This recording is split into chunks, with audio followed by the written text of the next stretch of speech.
عديت على برشا تفاصيل. المبدأ شنو؟ فما لجنة حريات قدمت مشروع، المشروع هو موجود عندي. وفما مكتب رأى أن المشروع هذا لابد من الاشتغال عليه وقبوله شكلا والاستئناس إليه، وهذا كان بقرار جماعي وبإجماع كامل أعضاء المكتب. إذا الحديث على تقرير لجنة مسألة وضعت جانبا. نمشوا للخطوة الثانية، دخلنا في التفاصيل، نحي هذه زيد هذه، وهذا كيف ما كان يصير كل عام.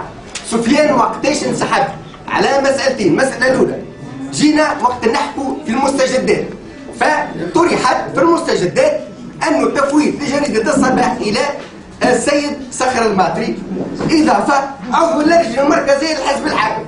جاء قال سفيان أنا ما نشوفش فيها ما نشوفش حاجة أهمية، فقال زمن آخر بالعكس هنا نحب نعطي أهمية. علاش هو بالذات؟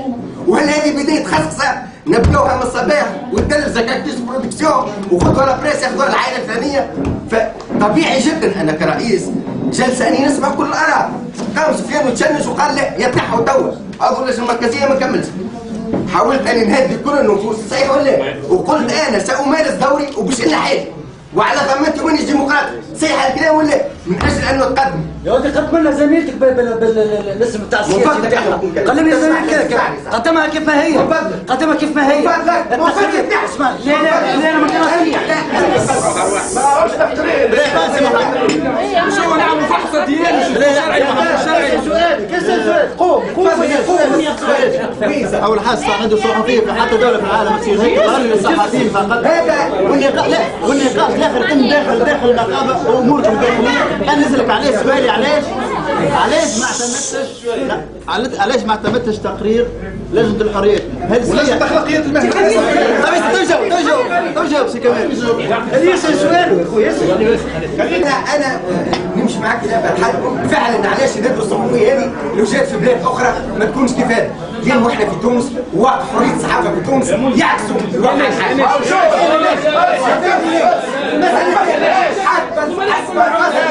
حسب حريه الصحافه مش انت حريه الصحافه، لا حريه الصحافه مش انت الاكزامبل لا انت لا اللي قاعدين وحداش. مشاكل الحكم والسياسه والدنيا وكذا يا خويا شخصني شنو الحلول؟ شنو الحلول يا خويا للمشاكل هذه كلها؟ اعطيني شنو الحل اللي تراه النقابه للوضع اللي وصلتوه في المصري؟ احنا في الرابور مباشره جاوب جاوب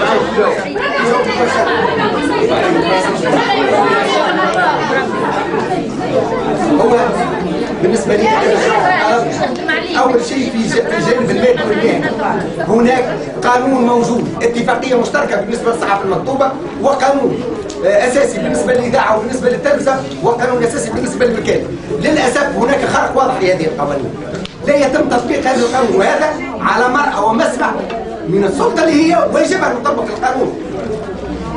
اليوم نسبة كبيرة جدا من الزملاء الصحفيين وخاصة الشباب يعملوا خارج اطار القانون بلاش تغطية اجتماعية، ما فماش تطبيق القوانين وأجور دنيا جدا. ومع ذلك السلطة من فضل